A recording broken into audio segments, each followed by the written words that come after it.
everybody, I'm Abby. And I'm Anna, and we're talking about the intertidal zone. The intertidal zone is made up of mostly sand and rocks. It has 4 tide zones. The spray zone, which water only comes up during the extremely high tides. The high tide zone, which is covered by water twice daily. The middle tide, which is usually underwater except when there is low tides, which is usually twice a day. And the low tide, which is always submerged except when spring tides happen and there's hardly any water. On every coast, the spray zone has animals and mostly shells. The high tide zone has animals like the high and middle zones have animals like sea stars and starfish and sand dollars. The low tide has fish. Okay.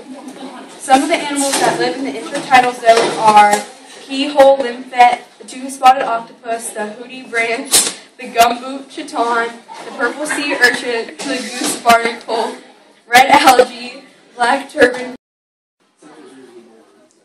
Up in the land that will go day, up in the sun is fade away, everything is better. Oh my gosh!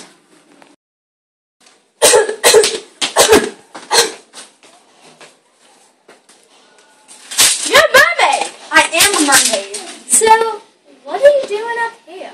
Well, I live in the intertidal zone, and lately all this pollution has been affecting me, and I had to wash up to shore. I can't even swim. I've been on this rock for multiple hours. Oil is coating my fins. Up here on Byron Bay? Yeah. Well, we had a wicked party last night. All the trash from your party is making me not be able to breathe. Well, that doesn't sound like us. We usually clean it up.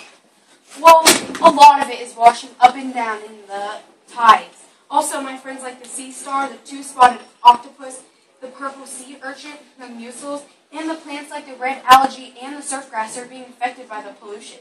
I know you probably don't want to hear this, but my friend the mermaid, you probably don't believe me, but my friend the mermaid, she's been struggling because she lives in the intertidal zone and everything's been littering and polluting and all that kind of stuff. So as you can see, I'm going to hand out these things to try to save the mermaids. Do you want me to help? Yeah, but we're going to seem crazy. I mean, I don't care. Let's go. I'll stand over here. Alright, I'll grab a sip back, okay? Okay.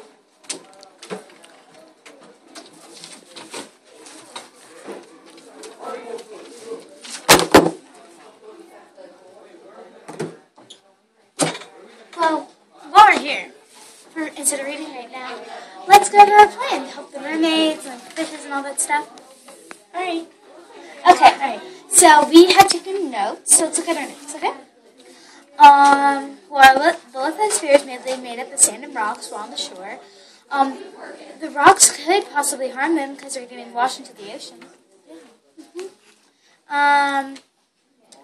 Let's see what else. The temperature changes often. From water temperature to air, cooler at night, warm during the day. Yeah, and there's also hurricanes that come.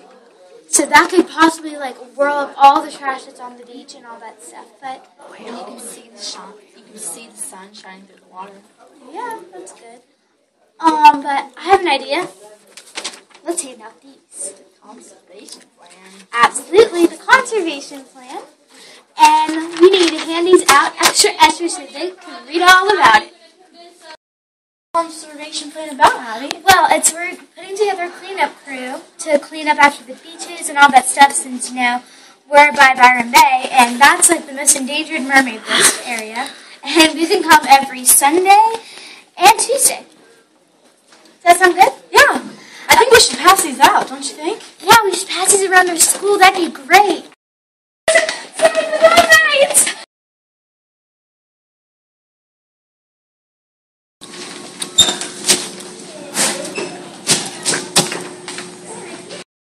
What's this? Oh, that's our flyer for our club. What do you do in your club? We try to save mermaids and different kinds of sea creatures in the intertidal zone. Ooh, I want to join. Okay, come on in.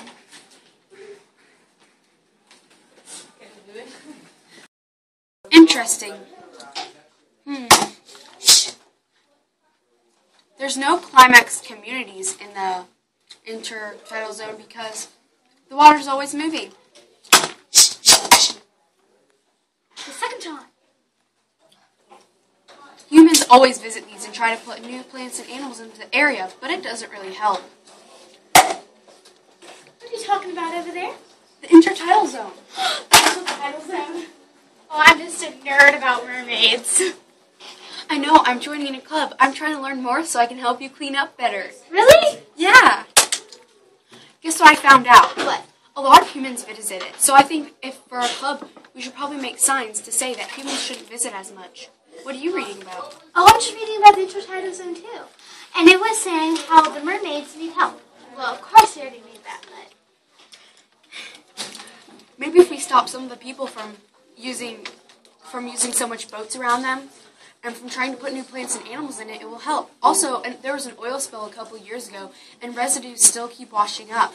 It has killed lots of plants and animals, making it almost extinct animals hard to survive. Oh my goodness. So if you're saying if we don't take as many boats into the water, less pollution means more mermaids and more animals. Brilliant!